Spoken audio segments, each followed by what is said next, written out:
So this is Perek Beis of Chelik Aleph of Rav Kook's Orot HaKodesh, and I think that, like, just in terms of learning this properly, there's a certain assumption and I guess a perspective that you need to sort of have that really helps to understand how to think about this piece. And really, a lot of the pieces in Rav Kook's writings kind of are predicated on this basic assumption and perspective, which is that, and it's really kind of a core issue with religion in general, which is that we don't really think, I think for a lot of us, we don't really assume or believe that the things that we say in a religious framework are actually really real.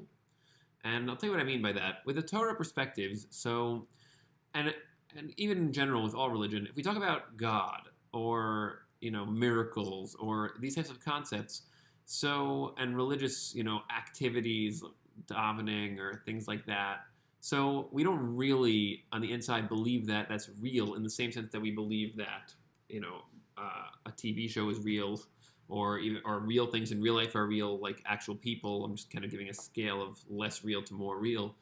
If you think about that for a second, like that's one of the classic examples people always say. If you want your kids to be interested in Torah, you have to actually be passionate about Torah in a real way. And you can't just tell them, learn a lot of Torah or be religious or be Jewish, and then they watch you get really, really excited about sports games that you watch on TV, but you don't get excited about learning Torah or about Torah concepts or even Torah lifestyle things in the same way. And the reason is because a sports game is viscerally very real for us, whereas the Torah concepts that we usually think about and encounter just aren't in that way real. The cultural terminology people usually use to refer to that is you didn't internalize it. If you didn't internalize these things, so therefore they're not as real for you as your relationship with something like sports. So, and it's actually what underlies the halachic statements made by the Ramah in the Shulchan Aruch about how people don't, and other poskim also, people don't really daven in a real way. We don't really know how to do tefillah anymore. And the reason we don't know how to do tefillah anymore is because tefillah is predicated on a perception that there is something very real that you are bringing yourself into harmony with and connection with and alignment with. And so if you don't experience that as real in a real way, so then you're just not going to be able to do that. And so the key is not just learning the meaning of the words or just making movements like this in a more intense way when you're engaging in the process of tefillah. That will not get you better at that. The key to tefillah is actually understanding what exactly it is that's real underneath and realizing the realness of that. And the question is, how do we do that? So really, I think that the underlying perspective of Torah that's very different from any religion, really, is that the Torah's assumption is that these things, like the Torah's description or perspective, is that there is a reality that is kind of operating here. And when you access knowledge about that reality in a very, let's say, full way, so then the knowledge actually shows you the realness of what it is that you're learning about or thinking about. So as an analogy, if you're learning science, so we can talk about, let's say, you're learning physics, you can talk about theory of relativity in a theoretical way, and then you start to see how that actually plays out in the real world, and you're like, wow, that's fantastic. Like, it's actually crazy how this completely impossible sounding set of ideas, which really does not make sense if you think about it based on classical physics, but you suddenly see that not only is it possible, but it actually is provable, and it's like that in the real world. It actually explains what we see in the real world. So then suddenly you're like, oh, that's real. And then that'll blow your mind.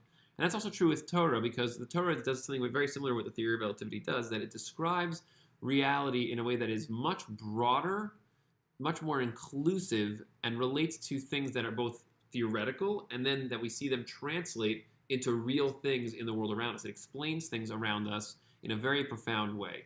So the easiest example, which I love going to, which I also did in the previous video in episode 1 of this series, was consciousness. Because when you relate to another person, so on the surface is just a body there, and that's all that you really are seeing. But the truth is that the reality of a person is obviously way more than, and we can add emotions or personality or whatever other types of terms people like to use.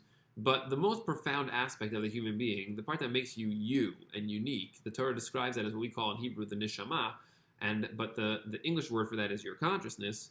And if we could describe a theory of consciousness that sort of relates to how this intangible you is somehow coming through the layers of your thoughts and of your emotions, and that expresses itself in action. I mean, me doing this is actually my conscious self, me, expressing myself through the system that I call, that we call the body with all of its attendant aspects. So that's a real expression of an intangible reality, something which is really not visible. You can't see me. You can't even measure me. In fact, science does not yet know what I even am. But the word we use to describe that unknown fact or unknown reality of human existence is your consciousness. The Hebrew word for that is the word neshama. And the Torah basically deals with a picture of the human being that includes all aspects and facets of you, which means also the external measurable things, and even some of the internal measurable things like your physiological emotions, which are chemical in nature, and some of the neurological processes that underlie what we call thought, even though the neurological processes, we don't understand how that gives rise to what we experience in terms of the words of thinking that we have inside of our heads, or the images or things like that. But these are all part of the, more like you're kind of going from like external measurable more and more internally to less and less measurable until you get to the part of you, which is the real self that is looking out through the eyes, which is not measurable at all. And the Torah relates to the structure of all of those things and how they interconnect, not only in terms of you, but also in terms of how Hashem, as an intangible, endless, immeasurable, we'll call it thing for now, somehow manifests as all of the reality that you see around you. That total structure of science relates to the external, measurable part of that, but the underlying intangible side of that is, there's a whole series of layers that are also described and discussed. And understanding all those things, as you start to see that inside of yourself, you say, wow, that really describes how I work. Like, I understand now myself in a very real way. And that realness is really what it is that we're trying to sell here. That's what Torah really is kind of about, is a picture that is a meta picture that includes both the science and the physical and the external and the measurable and all these things, and also all the intangibles that are underneath that, and there's an ocean of intangibles that are underneath that, and that's really the larger picture. So this piece is really about that. So let's read a little bit and sort of see how that comes into play in what he says, and we'll see if we can put that together a little better. Das HaKodesh mimakor HaChaim. So Das HaKodesh means, the word Das, the best way to translate that is experiential knowledge. It means knowing something from a place where you now are connecting to that knowledge. So like we said before, that's really what the examples were. Like when you know something from a connective experiential place, so then that's really, that's knowledge which is transformational. Like we said in the first video, so in the previous episode, that it was that things that you learn in a transformational sense, they actually attach to you and they become a part of how you understand yourself, and then it upgrades or alters the way you think about you. So it shifts your paradigm. That's what Das means. So that's why we have Das is used in the Torah sometimes as a sexual word, because it's Vayeda ha'adam es ishto. A person can know another person. It means you have connective knowledge of them. It means you now experience them in a way that is very visceral. It's very real. Where now you encounter them in a very connecting kind of way. Where now they're almost like a part of your self perspective, the way you think about you and them. So Das HaKodesh means experientially encountering the Kodesh, which, as we said in the last video, the Kodesh means that meta system, that which is kind of beyond what we see around us. It's like it's basically that ocean of intangible reality. So the broader reality that's underneath what we see and what we perceive with our senses. So that's what Kodesh is talking about. Incidentally, it's interesting to note that our senses don't even pick up on most of the reality around us. You see a tiny spectrum of light, you hear a very small spectrum of sound. There's a much broader reality that you can't see or hear, and that's kind of like a good analogy for the same idea of what Kodesh is in a broader sense. So Das HaKodesh mimakor HaChaim, experientially encountering or knowing that intangible world or aspects of reality that are mimakor HaChaim, from the source of life. We call all of what we experience around us, and this whole system is what we call life, basically the creation within which we are a part of, that is an expression of Hashem's self. So that's what the title means. So let's read a little bit. Hayediyah min ha'olam v'metziut sheba mitzad hachol. So the knowledge, the experiential knowledge of the world and of reality around us, sheba mitzad hachol, that comes from, we'll call the side of chol, which means that which is only inside of the bubble of the system, and not that which is intangible, but all that is visible and that you can measure and encounter inside the system. So that knowledge of reality that comes from that only, if you only know reality through that tangible side of things, Eina ola afilu l'chelik echad, it does not compare. It's not similar to, or does not compare to afilu l'chelik echad, one part minei revav of out of 10,000, one out of 10,000 be'ercha emes, in terms of its reality value. Leumas hayediyah ha'amuka, when compared to, or as opposed to, the deep experiential knowledge, shel ha'olam v'yeshus b'chlal, of the larger existence, sheba mitzad HaKodesh, that comes from the side of Kodesh, that larger, behind the scenes, intangible, that is kind of beyond the measurable system of things that we have around us.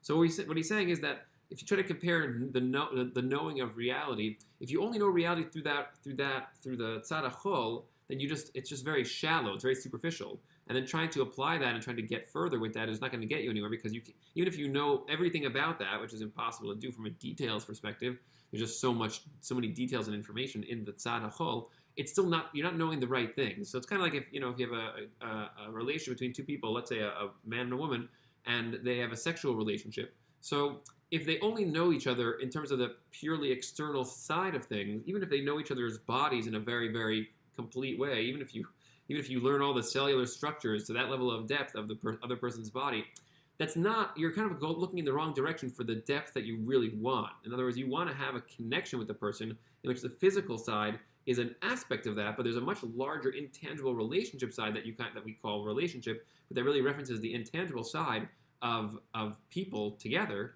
So that's really what you need to be seeing more. That's a much bigger thing than just the measurable side of things. So that's the comparison that he's making. Because the reality of the existence, or the total existence that's around us,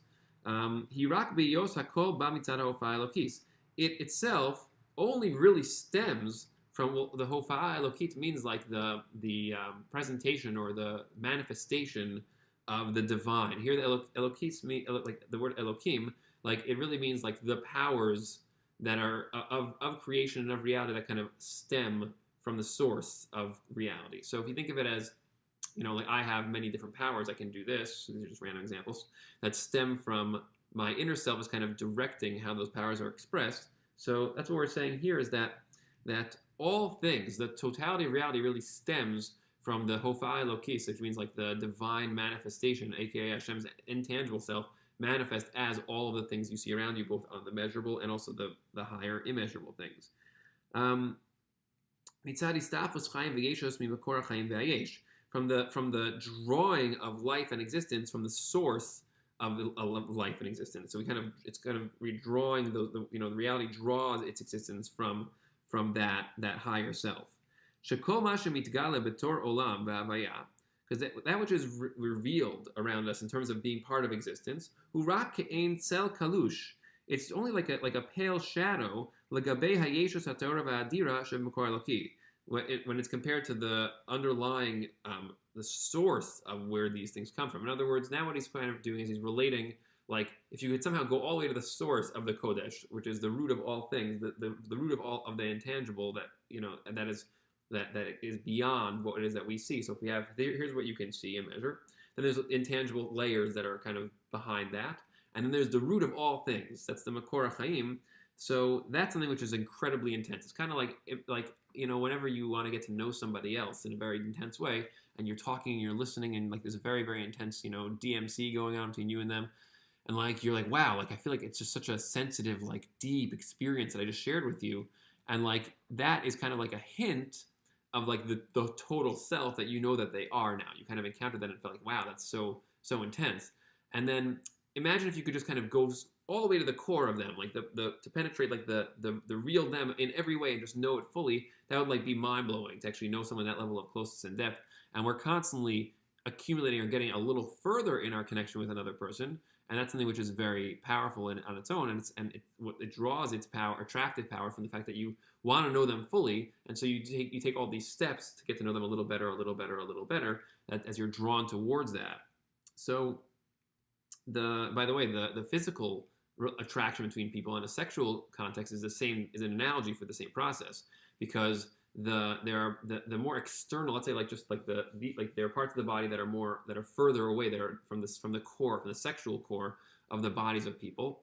And so you could be attracted to somebody, and they could be attracted to you in a sexual sense just from those things. But the further you go towards the core of the body, the more powerfully sexual and sexually attractive the body becomes. because it's supposed to be an analogy for the same concept, which is that when you have external relationships and connections with another person, so you get to know them, in external ways, you're attracted to know more. And then the more you learn about it, the more you know, the more you want to get even closer, more and more and more, as the attractive energy becomes heightened because of the depth and the penetration that has taken place between the two people. So that's really what we're saying here, is that the root, the core, that's what the word erva basically means, to penetrate. The root of the person, or of Hashem, is the strongest, is the most powerfully intense. So what we're saying here is that the manifestation of reality, when it's compared to the core of reality or the root of reality, so the reality of the manifestation is like a pale shadow. It comes out, it turns out that all of the the hon hamadai is it means like the hon means like money, like capital. So it's like all of the scientific capital that you've accumulated, Shel Adam, it will only become really, special or raised up or awesome or kind of more broad. When you are able to sort of store it in the context of its source, which the source is Hashem, is basically the encounter of Hashem's self, and then what you'd be doing then is you'd be recognizing all things in terms of their context, kind of like where they come from. So it's like if you just encounter someone's hand, but you don't see the rest of them, you're kind of like, but I need to know the rest of the body to sort of see whose hand is that? And that's true with all things. Ideas need to have a context. In fact, one of the problems with Torah teachings and Torah learnings nowadays is that a lot of the ideas are taught out of context, which means that if I give you a nice Dvar Torah about chesed or tzitzis or tefillin or Dvar Torah on Pesach night, where we say, and this is the essence of the Torah, or some kind of line like that, and there's no larger structural context of how to even think about who is Hashem, who are we, what is going on here, what are we even here to do, in a way that's coherent and integrated, where the parts fit. It's very dangerous, for example, to talk a lot about how there's so many different opinions, so we can't really know what's true, because you could say this way, you could say that way. That's not really what the Torah is. It's not that there's many different opinions. It's that there's many different ways of looking at one idea, but if you don't know what that one idea is in a structured, clear way, so then you're just going to feel lost, which I think a lot of people do. I know I felt lost for a very long time in these kinds of ways. And so I'll just mention, that's really, just in terms of this idea, the Ramchal, in his introduction to Derech Hashem, talks about the importance of learning Torah ideas in their context, and that things need to be organized properly where they belong idea-wise, and according to core ideas, more ancillary ideas, external ideas, small ideas. If you learn a lot of halachas, a lot of detail ideas that they need to be tied back to their root. So if you know a lot about the halachos of tzitzis, but you don't know what tzitzis is, so you can memorize all those details, you might find it a little boring. Other people might find it boring when you try to talk about it. If you don't know what tzitzis is at its root, then knowing those details is interesting perhaps in some way, but you don't really have a good structure for where to put those details. So these things need to be learned, and it's not enough just to learn halacha and just know those details. You have to understand what tzitzis is. What is tefillin? Why is tefillin the same word as the word tefillah? And the word phylacteries, which is the English translation for the word tefillin, is not a helpful word, because who even knows what that word means? Definitely does not communicate what tefillin is. Okay, continuing. So then once you do this, once you have everything in its context, then all the boxes will kind of become like straightened out. Everything will fit in its place. Because at that point, and it's because only at that point, the height of knowledge will suddenly become revealed. So now the relationships of the knowledge will kind of be valued according to their proper nature, like where they belong. And the whole time that the reality or the world is revealed only in terms of its pale slices or fragmented shadows, which is kind of like an estimated understanding in terms of these individual colors, like habodadim, like slices or little pieces of the rainbow of color of reality, and like external understandings of things. That's like almost nothing. When compared to like the ultimate knowing and knowledge of things, Shudas Hashem, that is experientially encountering the truth of the context of the core of Hashem, which is we say Hashem is the word, and we translate it as God, but these are not useful terms. We're not talking about God like some guy in the sky. We're talking about the root and source of all things. Just like you are the intangible self underneath your body, there's an intangible self of all selves that is underneath all things. And if you can encounter that, that suddenly puts things exactly where they belong in perspective when you understand what that means. And you can't just be like, there's an endless self behind all things, and now that makes everything make sense. You have to know what it means to be a self. What exactly is that? And like, what are you? And what is your self? And then how does that manifest through your body? And All these mechanics are the keys to understanding what the Torah is talking about. Shudas Hashem hamisbalit ayedei das ha'olam b'tor poel Hashem. And that the das of Hashem is something which is very visible when you sort of see the activities that go on around you, and you know how to kind of read them, what they actually mean. And that's really what all people and really all of life, but like, we're not going to talk about other life forms right now in terms of animals or whatever, what they're doing, but all people are really raising their eyes towards that. We're all looking for that. Everyone's looking for the behind the scenes, the underneath, like where's this from? Like what are we doing here? All those types of questions. Everyone wants to know the answers to those questions. And then there are people who basically have decided, well, there's no answers. Because answers they've heard are things like, well, you have to just believe in God or some other very superficial, shallow thing like that. And there's people who have, some quasi-answer like they use certain scientific ideas to basically fill that void. And and they say, well, this is the best we can do. And the thing is that there is a whole world of teachings. 95% of the Torah is not even taught. It's things that are all about those questions in a way that is very coherent, and it's probably the most complex system I've ever seen. That's describing the total theory of consciousness and reality that is behind the consciousness is behind reality. So that's really what everyone's kind of searching for already. And if we just had a way to encounter that set of knowledge, then that would transform our whole lives. But the knowledge is usually given over in very fragmented ways for a variety of secondary reasons, which we don't need to talk about right now. But the way the Torah is usually taught is here's a Dvar Torah, here's a little vort, and then here's a halacha, and that's just not going to do it because there's no coherent framework that is describing what it is that we're doing here. So it says, this is really what people are all about. This is what all of man is, all of existence is. This is what it is. This is the framework that we're trying to describe. Not this usually means a tangible framework. The totality, the whole picture, including the tangible and intangible. The kol amal ha'olam, and all of the effort of the world, the iluya madrigos, of all its progress over time, hu mechunan rak kidei she'yavo ha'or elyon shel hamadiyot. It's kind of structured only so that we should bring more or cause to arrive more. The or ha'elyon, or here means light. It means or is an analogy in Kabbalah and in Chazal in general to mean manifestation of that which is not tangible. Because like right now, the light of my consciousness is shining through my body. So like it's that now myself is kind of sharing itself.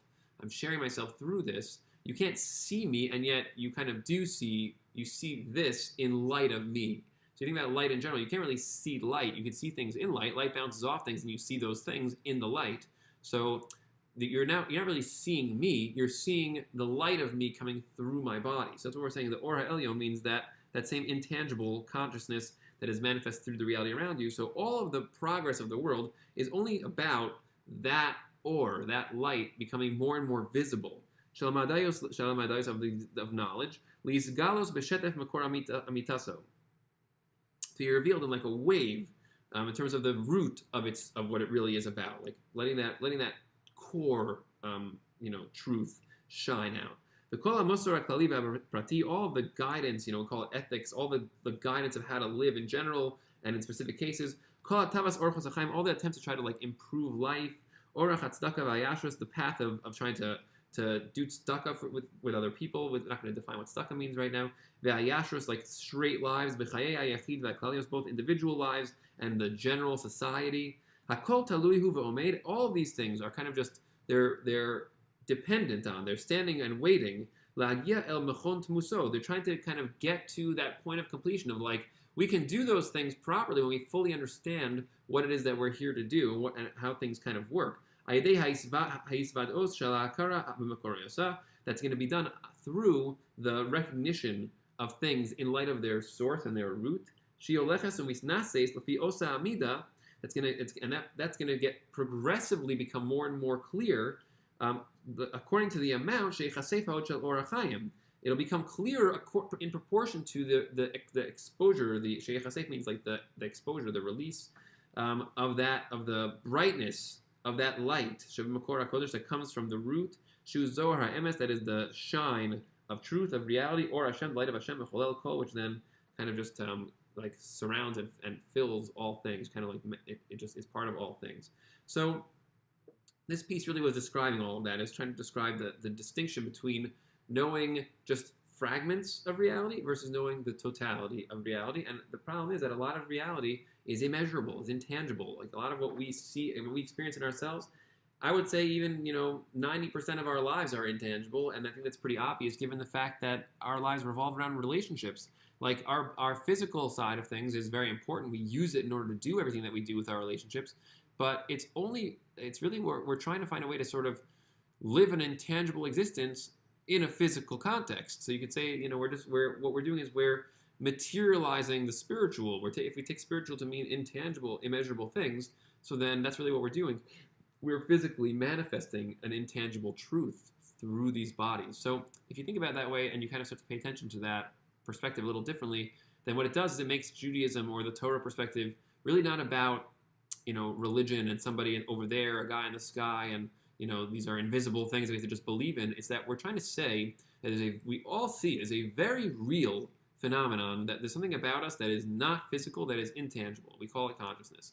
And that is, and trying to relate to that, creating a comprehensive theory of consciousness, which includes all of, not just the physical side of yourself, but the totality of what you are, is something which we are all trying to do already. We're all trying to figure these things out.